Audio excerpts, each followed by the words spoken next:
Welcome to the California Coastal Resilience Network webinar series. My name is Elle Bent, and I'm the facilitator for the Coastal Resilience Network, as well as a Sea Grant Fellow for the State Coastal Conservancy. And for those who don't already know, the California Coastal Resilience Network promotes knowledge exchange through webinars on climate-induced impacts on human communities and coastal habitats. We will provide a link to the network if you'd like to join or watch past webinars, including today's, on our website.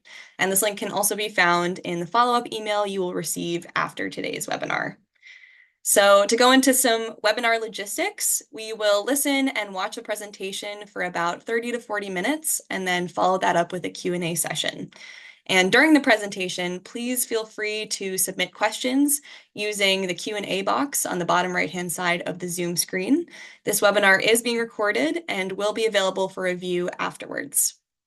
So today's presentation will discuss key findings from the Golden Gate Biosphere Climate Adaptation Project. And we are joined today by Danny Franco and Brittany Burnett. Danny Franco is a senior project manager at the Golden Gate National Parks Conservancy, where he has worked for 14 years, primarily on natural resource conservation, vegetation management, and landscape scale habitat restoration projects. We also have Brittany Burnett, a geospatial analyst and botanist at Tuckman Geospatial, splitting her time between botanical surveying, photo-interpretive vegetation mapping, and geospatial data analysis. Well, with that, thank you so much for being here, Danny and Brittany, and I will now pass over the virtual mic to you, Danny. Thanks, Al, and welcome everybody. Excited to share this work with you today. Here's a quick look at our agenda, along with some after lunch humor for those of you that know Stinson Beach. We're going to give you an overview, as Al said, of the Golden Gate Biosphere Climate Adaptation Project. We'll kind of just go through the project goals and outcomes. There's a lot of content. Fully expect questions. And also, as Al said, we'll make all this data available to you after the meeting so you can explore it for yourself. Some of those key deliverables and findings will include a vulnerability assessment, vulnerability assessment summaries, and adaptation briefs for 10 ecosystems and 11 different species. Downscaled air temperature and hydrology layers for historic and projected late century climate variables within the Golden Gate Biosphere network. And I'll talk about what that is, so don't worry if you don't know what it is. Analysis of potential impacts of climate change on the distribution of 6 priority plant species within the Biosphere network, and identification of potential refugia using a unified Biosphere network fine-scale vegetation map. That's going to be Brittany's piece. And then I'll talk a little bit at the end about next steps for our work, including some ongoing parallel vulnerability assessment work for assets in the Golden Gate National Recreation Area. That's National Park Service lands in the Bay Area here.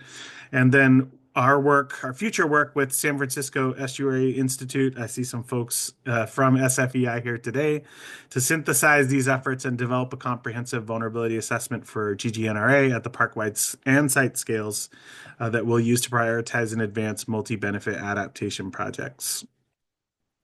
So a little bit of background on the Golden Gate Biosphere Network. Here's a map. It's on the Biosphere Network's website, which is right below the map. It includes the terrestrial areas that you see there, a little bit in southern coastal Mendocino County, all of Sonoma County, Marin County, and San Mateo County. It was established in 1988 by UNESCO's Man in the Biosphere program. Biospheres are global areas of significant ecological and cultural diversity. The Golden Gate Biosphere Network includes 28 plus million annual visitors, 20 plus partners and sites, 6 plus national and state parks, 10 plus million residents, 90 endangered species, 5-ish counties, that's that slice of Mendocino coast, 8 plus tribal territories, and the partners are too many to actually name individually, but here's a long list of them. Many partners involved in the network. So here's some background on the adaptation project. The goals were to improve our understanding of how and why important ecosystems and species within the Golden Gate Biosphere region may be vulnerable to climate change, and to identify adaptation actions that can be implemented to reduce vulnerabilities and or increase overall resilience. Another third goal was also to build capacity for climate-informed management and decisions and strengthen partnerships. So the deliverables were, as I said at the top, vulnerability assessment summaries for 10 focal ecosystems and 11 species. And I'm going to show you an example of one of those vulnerability assessments so that you have a sense of what kind of content is in there. But here's a list of the ecosystems: redwoods, dunes, prairies, scrub, marshes, chaparral, etc., and then the list of species that we looked at on the right. Uh, each of these vulnerability assessments and briefs have adaptation strategies and actions that were developed by the Biosphere Network partners and also refined by technical reviewers. Shout out to Andrea Williams, I saw on the call. Synthesis report outlining project findings and methodology, and then these are then also the short vulnerability adaptation briefs linking adaptation actions to identified vulnerabilities. And I have an example of one of those to walk you through as well. And then there's a ton of maps and GIS data that came out of this work, all of which has been made public and is hosted and available on a website that you'll be able to link to with these slides.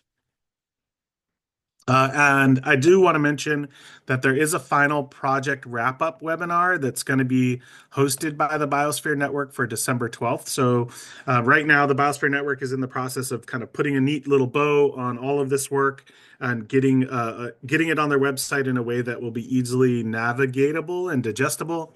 And that's going to be on December 12th. So we'll try to get a reminder out to attendees at this meeting, but you're welcome to put a placeholder on your calendar now.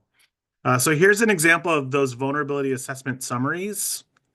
Again, these were developed for each of the focal ecosystems and species, and they're based on review of existing literature plus input from Golden Gate Biosphere Network partners, consultants, and technical reviewers. Each one includes an ecosystem description, right? This looks like a literature review with citations, summaries of the ecosystem or species, background information, etc. There's a distribution map. This is from the Unified Fine-Scale Vegetation Map that I mentioned at the top for Sonoma, Marin, and San Mateo counties. And Brittany's going to talk a little bit more about that data in her part of the presentation. This table also, before I talk about discussion of vulnerability, we took that Biosphere Network map and the fine scale veg map, and we kind of broke out. This is the vulnerability assessment for coast redwood. How many acres of coast redwood, mapped coast redwood, fall on each of these protected area lands within the Biosphere Network. So I think it really starts to set people up when thinking about what opportunities they might have either on the lands they manage or lands that they partner with to do adaptation and resilience work. There's also this discussion of ecosystem vulnerability, sort of what are the thresholds, what may make this ecosystem or species vulnerable in the future or now. Discussion of sensitivity and exposure is in here. So these are a little bit longer documents, right? There's discussion of potential changes in distribution. This uses some of the climate modeling that Brittany's going to talk about in her section, including these species distribution models, where applicable. We did do species distribution modeling for coast redwood. Then there's a discussion of adaptive capacity, and of course, recommended citation and literature cited. So that's what the assessment summaries look like. They're a little bit longer. These are the briefs, right? These are kind of developed as an at-a-glance for each focal ecosystem and species. This is like a two-pager, right? It's the high-level takeaways. And the second page sort of so the first page sort of summarizes the vulnerability assessment results. Second page highlights adaptation strategies and actions developed by the Biosphere Network partners and technical reviewers. So these are, what can we do, right? In summary, which Biosphere Network ecosystems and species are most vulnerable? It's a mixed bag. Here's a high-level takeaway since I promised to say something about key findings. But you can really explore the data and the briefs for more nuance in this kind of high-level takeaway. So we also did some spatial analysis in partnership with Pepperwood Preserve on climate change projections for three potential futures. This can get a little bit complicated, so I'm going to try and keep it really high level and simplified, but please feel free to put questions in the chat. I will do my best to answer them either on the fly if I see them or at the end of the presentation. So as I said, led by Pepperwood, this piece had the goal of integrating information from best available climate models into ecosystem and species vulnerability assessment work, right?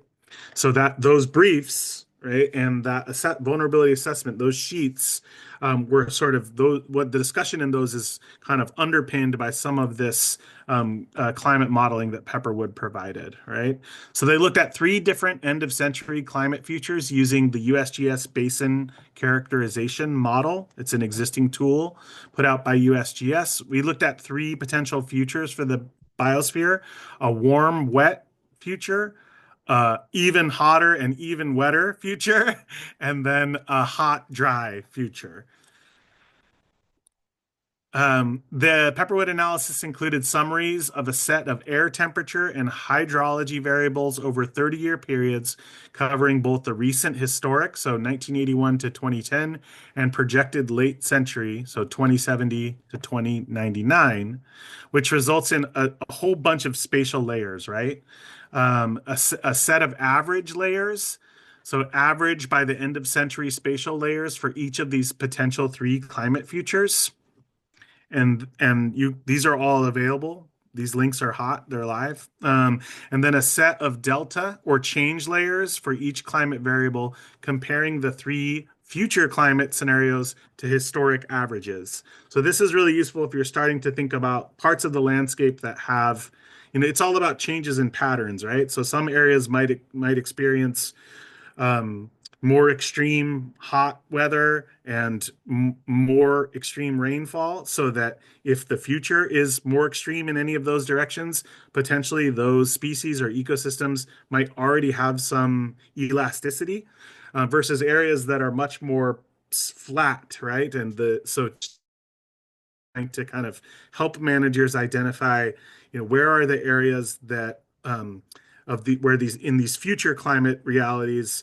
there might be a drastic change from what the historic variability would have been in those areas.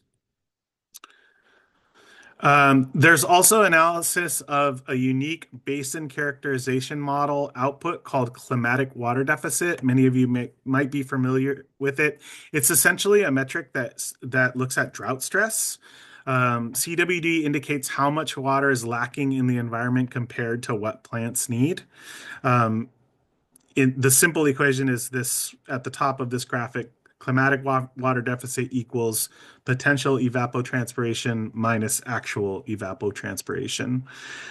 So CWD analysis helps identify areas where plant species are adapted to significant fluctuations in water availability versus those where species are adapted to more stable conditions. And this is similar to what I was getting at in the previous slide. When projecting changes for three potential climate futures, shifts in CWB to either extreme, either more or less water, relative to what the historic patterns can have significant impacts on vegetation and ecosystems. It's all about what did things evolve having availability, what extremes were they exposed to in terms of drought, and then what is likely to happen in these three potential climate futures that we modeled. In general, the trend line is that climatic water deficit is likely to increase across all modeled future climate scenarios, even the hotter, wetter ones, which seems counterintuitive, but as temperature goes up, so does evapotranspiration. So that might reduce suitable habitat for non-drought tolerant plant species and can also have influence on things like fire frequency or fire intensity. My last slide on this Pepperwood piece, it talks about exploration of the probabilistic vegetation model. This is work by Ackerley et al. It looks at future distribution of vulnerability in vegetation communities under different climate scenarios.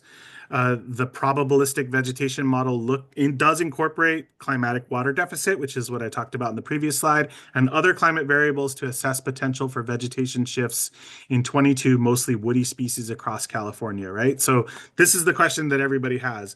Okay, if climate is going to mess with the distribution of vegetation, what's this area going to be? If it's this now, what is it likely or potential? What's the potential that it becomes something else?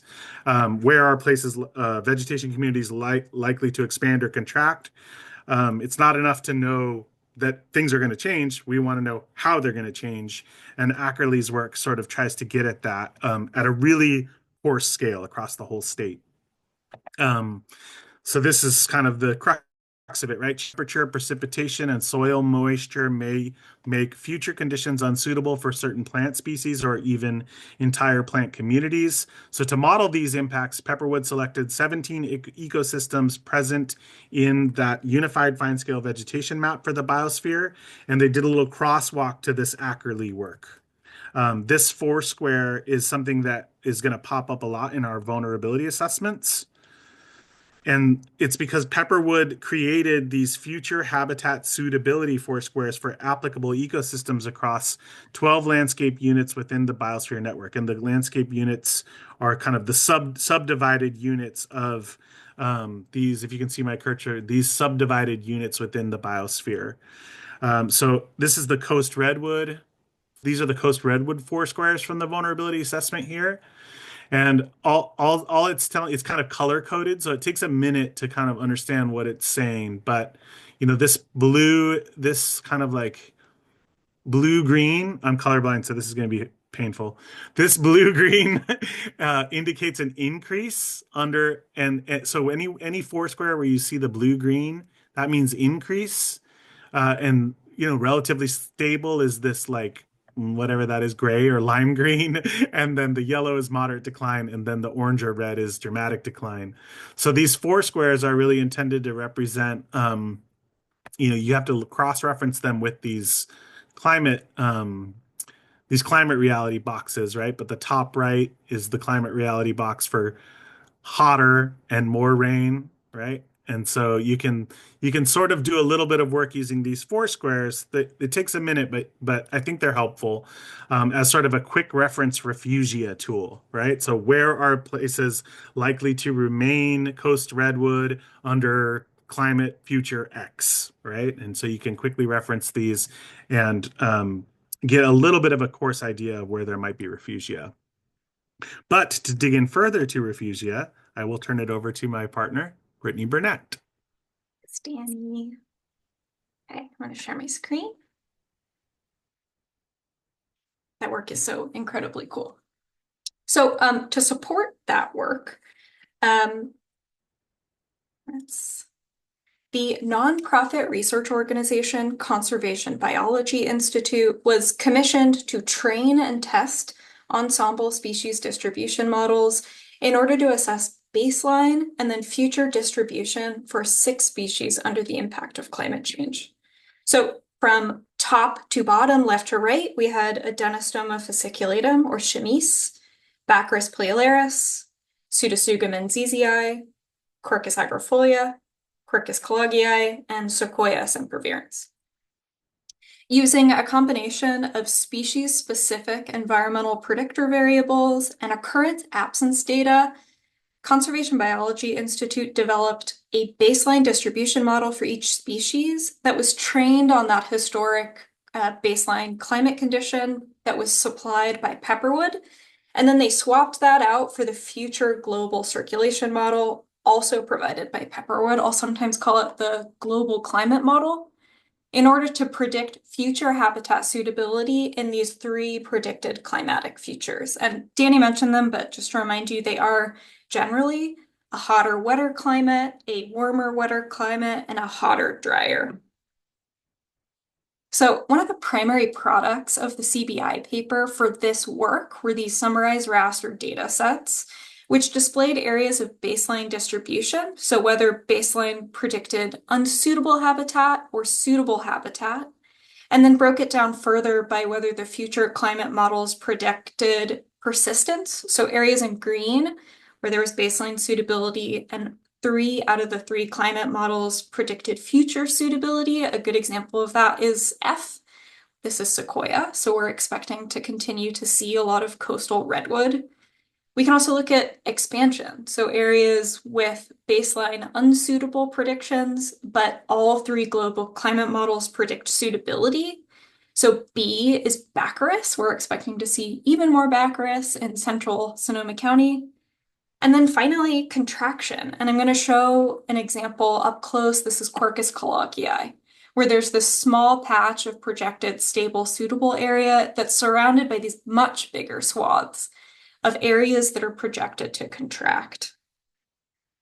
Nested in this data are areas of potential refugia. So any area that's predicted to remain suitable in the global climate models represent this potential for habitat refugia. So next I want to talk about how we integrated this data and did some refugia analysis. In January of 2023, Tuckman Geospatial merged the fine-scale vegetation maps of Sonoma, Marin, and San Mateo counties into one unified map, which essentially represents the Golden Gate Biosphere network. Based on CBI's summarized raster data, we were asked to identify areas of potential refugia for 4 of those 6 communities and to incorporate that data into the unified map. These species or communities of interest were Pseudosugum menziesii, Quercus agrifolia, Quercus colloquii, and Sequoia sempervirens. Not included here are Baccharis and Adenostoma, and that's because the models for those 2 species predicted that suitable habitat would expand, often hugely. So this effort of assessing potential refugia was limited to the species whose distribution is expected to shift or to contract. And when the species distribution modeling data is overlaid with the unified veg map, we can assess the consensus between the future climate models to the mapped vegetation polygons and pull out a relative quality of any potential refugia.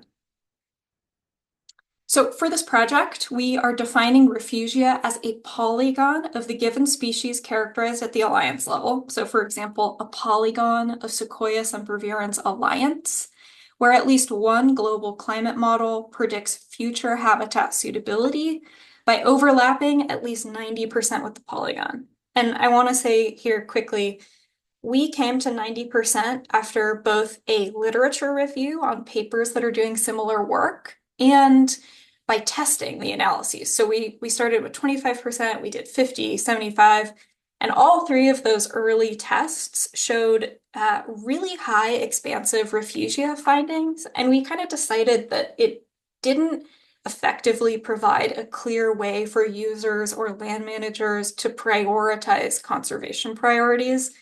So 90%. Using the summarized raster results, we could assess both model agreement, so the quality of the climate refugia, and which specific global climate model predicted that suitability. So this is a behind the scenes of what that looks like. The yellow and this blue highlighted, those are polygons that are just showing Sequoia sempervirens in a specific area. And behind it, the red and the green, that is the Sequoia raster from the CBI paper. So this polygon overlaps at least 90%, in this case it's over 90%, with this red pixel, which corresponds to baseline suitability with only one climate model predicting future suitability. And because we have 3 climate models, we can represent the quality of the potential refugia based on consensus. So high quality would mean that 3 out of the 3 future climate models predict future suitability. Medium or moderate would be 2 out of the 3. Low would be only 1 climate model. And NA would mean that no future climate models predict suitability. So one product of this work was taking all these analyses and adding additional attribution to the unified veg map to show this. So it might be a little grainy, I'm sorry, but this is the attribute table for this specific polygon. And we have quality, which is listed as low because only one GCM predicts future suitability. And then we have 3 GCM-specific fields, which identify which model predicts that suitability. In this case, it's the CCSM model, which is the warmer, wetter. Okay, so the data projects for this work. I already talked about the first one, which is incorporating the modeling data into the unified vegetation map by developing a protocol for pulling out potential refugia. To do it, we designed a script that broad strokes vectorized what were raster data sets. We ran an identity on them to the species-specific veg layers, and then we looped through each specific polygon, assessing shape, cover, and overlap with that 90% criteria, and we made the new columns representing both, which specific climate model and the quality. The result is an updated unified vegetation map with 4 new columns for all features identifying quality, refugia, and the specific GCMs. So just to say quickly here, for any veg type that is not any of the 4 that we did this analysis on, they would have values of NA, not applicable. Okay, so we also were asked to make a table that charted acreage of each vegetation community of interest by land ownership, tracking the quality of refugia for each community for a specific subset of land agencies. I will show you what that looks like. We were asked to generate maps that depict the baseline predicted distribution from the CBI paper to the actual mapped distribution from the unified veg map. Additionally, we were asked to make maps that depict the mapped distribution to the climate refugia quality, so how many climate models agree. And then finally, we updated all spatial data on ArcGIS Online that currently existed. We uploaded new data, and we republished everything publicly. So this is the refugia by land ownership table. This is a data set that has 4 sheets that are specific to each vegetation community. This is a snapshot of the Quercus cologiae table. So we're looking at, for example, the total acres of high quality refugia of Quercus cologiae within the Golden Gate Biosphere. And then those values are broken down by where they occur in this subset of land agencies. Not all of them are going to be represented here because some just exist in private or otherwise unaffiliated locations. But where they do fall, we would look at the percent of the biosphere total and the percent of protected total, and this subset represents the protected total. This table is really similar to something we did for the focal ecosystem work, which Danny just showed in those vulnerability assessment examples, those table breakdowns. Okay, PDF maps. So first one is this predicted baseline distribution to mapped distribution. I mentioned it earlier, but the CBI paper used presence-absence point data in order to generate its baseline distribution model. And presence-absence point data tends to represent individuals rather than stands of communities, versus the fine-scale vegetation maps, which map stands of communities based on taxonomic classification by the California Native Plant Society. So these maps show the actual distribution from the vegetation maps, symbolized by whether the summarized raster data sets predicted baseline suitability or unsuitability. So we have Quercus agrifolia in Marin County. The color, blue and orange, represent places where Quercus agrifolia was mapped. Blue represents the distribution that was predicted by the CBI paper to be suitable habitat, with orange being predicted to be unsuitable habitat. So this inset map is showing Bontempi Lake, which shows, a particular area of divergence. The large extent of this project made it difficult to sort of see everything all at once. So each species is broken down by county and has its own map. Then there's also mapped distribution to climate refugia quality. So these maps also show mapped distribution, but they show the difference to the predicted quality of climate refugia.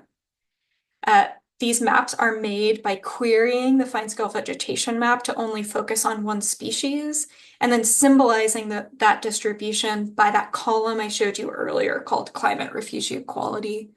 So again, Quercus agrifolia in Marin County, we've got full distribution, but in this case, red equals high quality refugia. So they're places where all three of the GCMs predicted future suitability. Medium or moderate quality is 2 out of the 3. Low is 1. And this green hatched mark is places where there's current distribution, but we don't expect it to be future suitable habitat or climate refugia.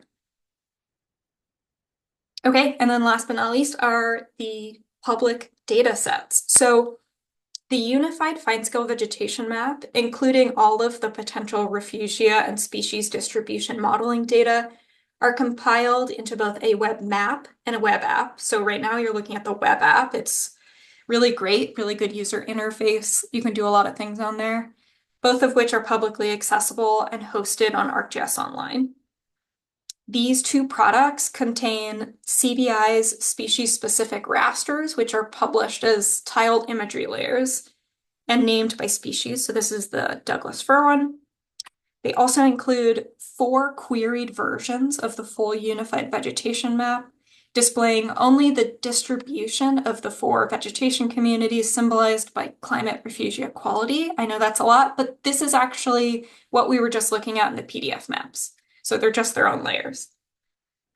Okay, there's also 3 versions of the map that are queried to show the distribution of the 4 communities by whether each of the 3 climate models predict future suitability. So that is those GCM specific columns, they would equal yes, suggesting they're future suitable. So this is the global climate model for the CRN, which is the hotter, wetter climate prediction. And it's showing where it expects Pseudotsuga, Quercus agrifolia, Quercus cloggii, and Sequoia sempervirens will all have future suitable habitat in that 2070 to 2029 range. We also replaced all the unified vegetation map layers that were outdated to include the new refugia attribution data. We added this to the pacificvegemap.org website, which is Techman Geospatial's portal for hosting data downloads. And then finally, we updated the Unified Vegetation Map datasheet, which in detail describes the refugia methodology and the attribution. And that's it for me. I'm going to hand it back to Danny so he can take us home.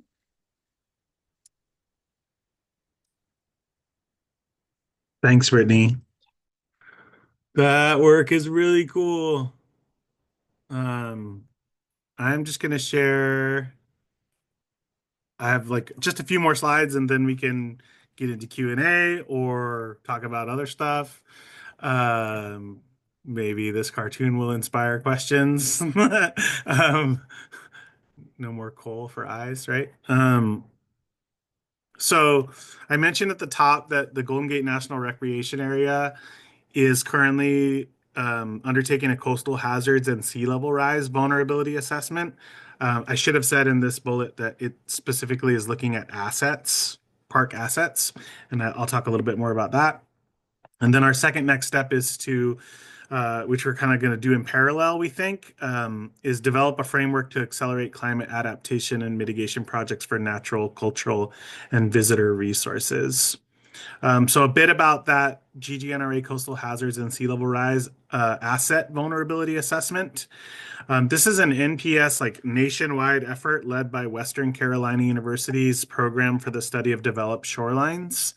Many of you have probably seen an iteration of this kind of equation where, approach to calculating vulnerability is essentially looking at, 2 variables, exposure, a minimum of 2 variables, exposure and sensitivity, right? Exposure being whether an asset is located in an area that is likely to experience coastal hazard or impacts from climate change, and the sensitivity being how will that asset fare when exposed to a natural hazard or climate change stressor. So WCU is behind on their work because they're in Western Carolina, so send them good thoughts. They're evaluating vulnerability of 1,000 plus NPS GGNRA assets. So, right, GGNRA, NPS, they have a database of all of their assets, which includes all kinds of things like trails and buildings and whatnot. And they are using that database to look at coastal hazards, including flooding potential, short range, sea level rise, inundation, and extreme event flooding. So this is just a quick look at like some FEMA flood zone data and how that flood zone data interacts with the location of these assets. Utilizing consistent, reliable, well-maintained data sources and standardized methodology. This will allow NPS to do comparison across units, regions, etc. And individual asset level analysis using NPS internal database, as I mentioned. They're also interviewing staff, especially to get at that sensitivity score. Deliverables will include a report, tables listing assets and their vulnerability scores, a bunch of maps and GIS data with an expected completion date of sometime next year. Right, so we have assets through the work of the biosphere. We have natural resources, ecosystems, and species. We want to bring those two things together in our next round of work. So the real big picture question to me is, where are we, and we in this case is all of us, including the National Park Service, our partners, supposed to do these things? Where are we supposed to resist? Where are we supposed to accept change? Where are we supposed to try and direct change? This is all about providing a framework for people to be able to make these really tough decisions. So NPS, Parks Conservancy, and our partners at San Francisco Estuary Institute, or SFEI, are working to synthesize key findings from the Biosphere Network's work with the Western Carolina University work to identify park locations most at risk and summarize multi-benefit adaptation strategies and actions across the GGNRA. Identify data and information gaps not filled by the Biosphere Network's work and the WCU efforts. So neither one of those efforts are looking at wildfire hazard, for example, or extreme heat exposure. So we're going to try and maybe, I will definitely identify those gaps as part of our work and then maybe be able to fill a few using existing data. And then present the results of this park-wide climate change vulnerability assessment as a framework to accelerate climate adaptation and mitigation projects for multiple benefit, right? Natural resources, cultural resources, visitor resources like trails and parking lots and beach access, and identify and prioritize actions at multiple scales, including the site scale, up to the county scale, and then ultimately at the park-wide scale. And this is going to allow GGNRA to work with communities and with our neighbors and partners to advance multi-benefit priority climate adaptation work. Hopefully help us answer this question of where to resist, where to accept, where to direct, and maybe how to do those things as well, and how to do them in a way that benefits both the built environment and the adjacent natural resources. So with that, I just want to say thank you to the California Resilience Network, to Brittany Burnett from Tuckman Geospatial, my partner in this work, all of our partners in the project. A lot of what I shared today is a result of the Biosphere Network's work, but Conservation Biology Institute's work is definitely showing up here, as well as the work of EcoAdapt, who is our partner on the Biosphere Vulnerability Assessment work. So thanks so much for your attention and sticking in there and trying to absorb all that information. We can pivot to questions, Elle, if there are any in the Q&A, or yeah, we'll stop sharing. Sounds good. Well, thank you so much, Danny and Brittany. That was incredible, so informative and such important work. And yeah, I'm sure everyone is still maybe absorbing and processing all of that incredible information. So we can let people, put some questions in the chat or in the Q&A box as they arise. But I guess to start us off, I have a question. You kind of touched on this a bit at the end about, future applications of all of this work, all of this data, and it's all publicly available, which is also incredible. But I'm curious, and maybe to hear from both of you, what do you hope people use this amazing work for, these amazing resources for? What are the kinds of applications that you hope will arise? And I'm sure there are hundreds. So feel free Mhm. to choose your favorites. Well, I mean, top of mind for me, El, is right now in the state of California, there's a ton of forest and wildfire resilience work happening, and that includes within the biosphere. And certainly, I'm a part of that work in Marin County, and I think specifically the vulnerability assessment work is super helpful for providing context. So the Biosphere Network's work, I think, really sets the stage for understanding where land managers may have a unique opportunity to advance resilience work for specific ecosystems and species, right? Like not everybody has dunes on their lands. So if you manage dunes, dunes have high vulnerability.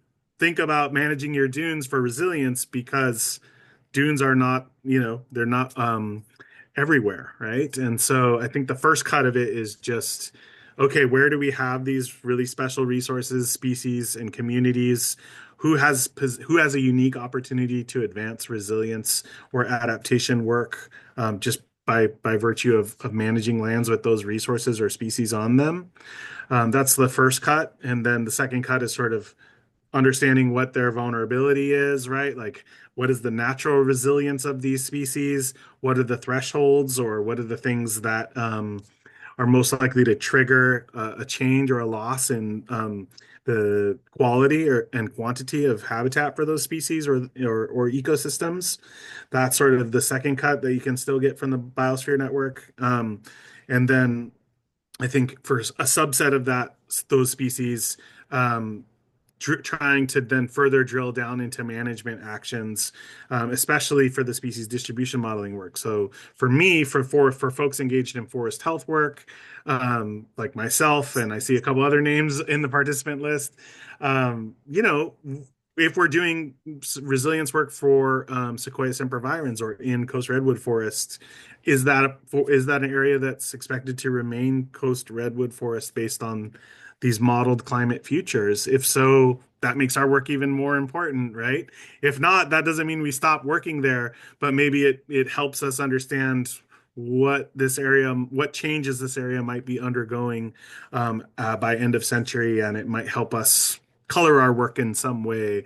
Maybe it helps us focus on other parts of the landscape that we're not currently focusing on. In some ways, maybe it helps us manage for climate change and make sure that we're thinking about what this area might become if it's not going to remain coast redwood forest. It's going to be it's going to be chamise. It's all going to be chamise. So I think those are some of the ways that like it can really just start to apply to at least stuff that people are already doing, as well as planning for future work. And I see we have a question. Andrea Williams, you noted the extreme heat as a gap given how folks do flock to the coast when it's hot. Is there some aspect of site overwhelm from a natural resource or built infrastructure that might also be included? Yeah, I think we have to look at that, right? I think you're absolutely right. It's something that we already see, just, anecdotally, like if you've ever tried to drive to Stinson Beach on a hot weekend, you will be in a traffic jam that goes all the way back to Highway 101, right? And so, I think there's a couple ways to think about it. I think about it in terms of number one, part of having public parks is providing people access to recreate, and recreation should include cooling down. So I think the first cut of it is looking at, okay, where do we have existing beach access? The second cut of it might be, where do we have existing beach access where we expect, and this should come from at least partially from the WCU work, where we expect the access to that beach to be imperiled by climate change or coastal hazards. Where are parking lots modeled to be underwater, or bus stops modeled to be underwater, or roads modeled to be, or trails modeled to fall off into the cliff and then into the ocean? So what can we do to kind of preserve coastal access, right? Because people need those cooling spaces.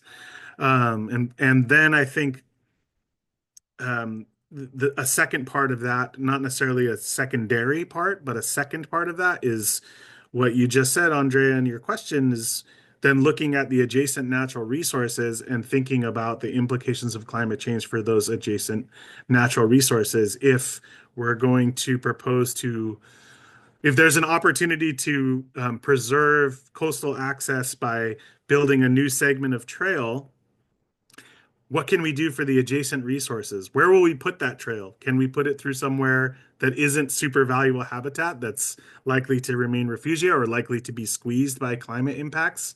What is the opportunity to put that trail in a place that's, has the least impact? But besides from minimization, I think there's an opportunity there to kind of to do something beneficial for the resource since you're already mobilized. If you're going to be doing hardening or relocation of assets like trails or parking lots, shouldn't we also be providing for expansion of the adjacent marsh? We've already got heavy equipment on the site, right? We're already planning to do a capital improvement project, to protect this coastal asset, access to this coastal asset. So how about we also do some habitat restoration, allow for marsh migration, maybe pull out some obsolete road or rubble that's preventing a marsh from expanding. So I think we want to do both things with our work with SFEI, without actually turning on tractors and excavators. We want to be able to look at a site and say, here's an opportunity where we are probably going to have to do some coastal asset infrastructure enhancement, either to increase resilience or to adapt. And these are the natural resources surrounding those assets, and these are the opportunities to increase resilience and allow for either migration or adaptation, or to protect those natural resources. And I see it being able to work in the inverse too. I see people being able to prioritize the actual habitat restoration work, which may include removing coastal access in places where it doesn't make sense to have coastal access to begin with, right? So this parking lot is going to be underwater. There's nowhere else for us to put it. Let's let this area become a dune again, and we'll, through our community engagement and through our outreach and through communication and partnership with the public, people that want to cool down will be directed to a different site. They will not be directed to that site anymore. And we can expand public access in places where it makes sense to expand public access because the infrastructure is there to support it, and the adjacent natural resources will be protected. And we will, no longer provide for coastal access for cooling at these specific sites because it doesn't make sense to do so anymore. We won't be making those decisions, but we want to be able to empower people to make those decisions with our work. And that's the idea of bringing in, extreme heat and thinking about these sites through that lens, and hopefully not producing a result that is overly complex, but really just sets people up to make kind of the obvious low-hanging fruit decisions, right? Like it doesn't make sense to worry about this here. It does make sense to worry about this here. This area has a really unique opportunity to do X, Y, and Z. So that might be more answer than you were looking for, Andrea, but I have the time, so there you go. Awesome. And it looks like we have another question in the Q&A box from Cherie. Hi, Cherie. Which is, how will the expansion of habitat for some species affect the creation of refugia zones for some of the more vulnerable species? So does the expansion of redwoods, for example, hinder the creation of refugia for other species? Oh, Brittany, you want to take that? I can try that one. So, I actually think it might be, I'm going to share my screen quickly because I think it might be valuable to just see. So this is the web app of all of the data. And right now we're just looking at, so the yellow is the fine scale vegetation map. And right now we're looking at the Douglas fir raster. So again, just to remind you, like green is expected to expand. And I just want to like observe that these rasters they overlap, like they stack on top of each other. So in a way, like to answer your question, not necessarily are these analyses restricted at the pixel level just for a certain vegetation type. I think because they overlap, there's a degree to which this kind of just gives us a sense of like where for these four communities of interest is there a better chance for conservation? And so it's kind of a question of like who's going to win if there's multiple pixels of area that are expected to expand in suitable habitat. It's interesting to know where those are, but also which species are more likely. Obviously, the other part of the question is just like there is limited space. So whichever veg type ends up sort of winning the domain, they necessarily will affect sort of the collaborative co-species that can grow in that area. But it's a really interesting question, and I think it's a domain of thought for this kind of work where we can think about, well, where ought our attentions go? An interesting application of this work that I'm interested in. So there is a lot of fine-scale grassland mapping that's happening right now. And we're about to finish, I'm working on this fine-scale grassland map in Alameda and Contra Costa.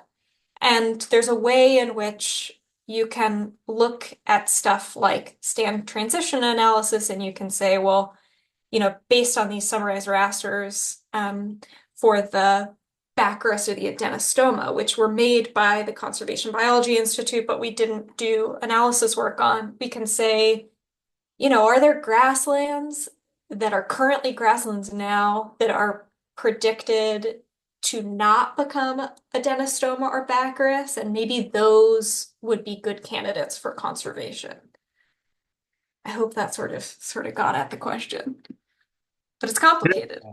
That's a complicated, I mean, and I think too, like, if I could just add to that from a little bit from a management perspective, especially the second part of the question, which is, does expansion of redwoods hinder the creation of refugia for other species?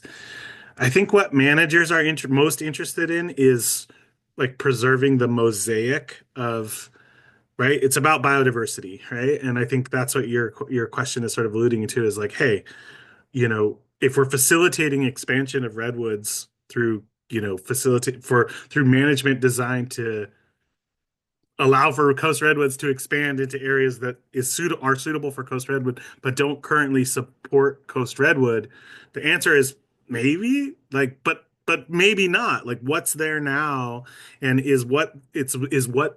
what's there now also limited in distribution, right? And if it is, I think what often drives, at a landscape scale, what drives land management decisions is preservation of the mosaic of vegetation communities and habitats that exist on the landscape, not necessarily in the static form. So this is a grassland, so it always has to stay a grassland forever and ever.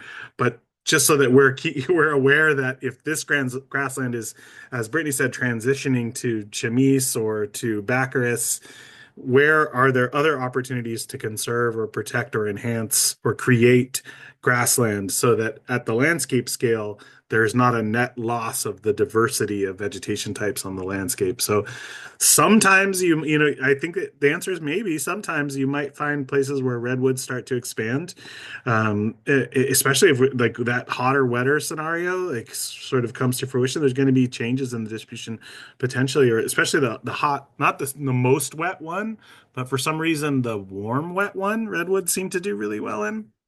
And so what are the implications for the adjacent vegetation communities where redwood currently doesn't exist, but it might expand? I think it's an interesting question that I think that you would answer it by saying, what's, and if that is a rarefied ecosystem or a special habitat for a special species, how do we create or retain that special status species habitat elsewhere on the landscape? Looks like there's one more question if we have time to squeeze it in the next 3 minutes, which is, what, if any, plans are there to test the models / monitor outcomes and adaptively calibrate the model based on this monitoring? Mm. Well, I, for one, plan to live to the end of the century, so I'm going to do my part to test this model. No, I mean, I don't, I'd be interested to hear Brittany's response, honestly, but I think from my perspective, like every model is wrong, but some models are useful.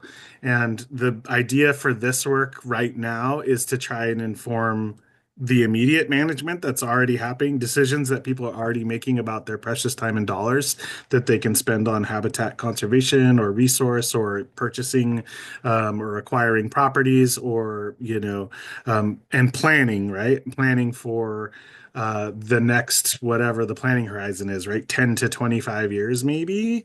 And really trying to set us up. That's why I kind of started with what's the low-hanging fruit? What are the obvious wins that we can get no matter what climate reality manifests of the three that we modeled?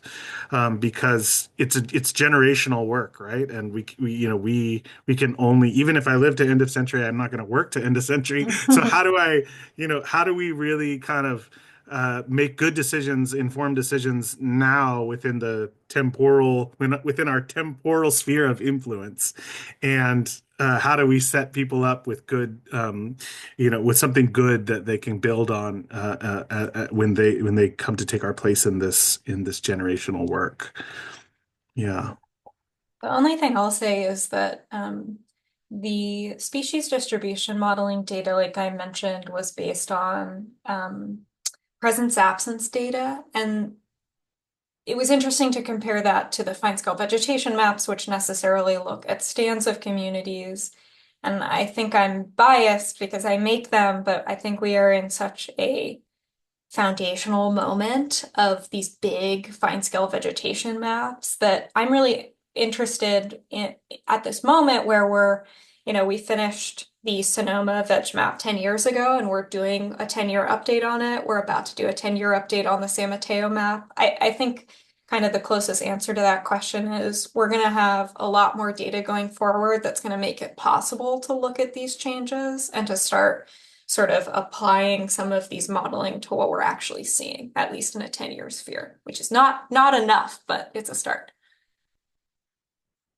Well, I think that's an inspiring note to end on for this webinar. I want to thank you both. We're at time, but thank you both again so much for being here today and for talking about all this incredible work. And for everyone else who's joining, thank you for joining today's webinar. You will receive a follow-up email with a link to the recording and a copy of Danny and Brittany's slides, and maybe their contact information too, if you want to follow up with any further questions. Yeah, a big thank you again. And yeah, take care, everyone. Have a great rest of your week. Thanks, Al. Bye, everyone. Wow. Bye, everyone. Thank you.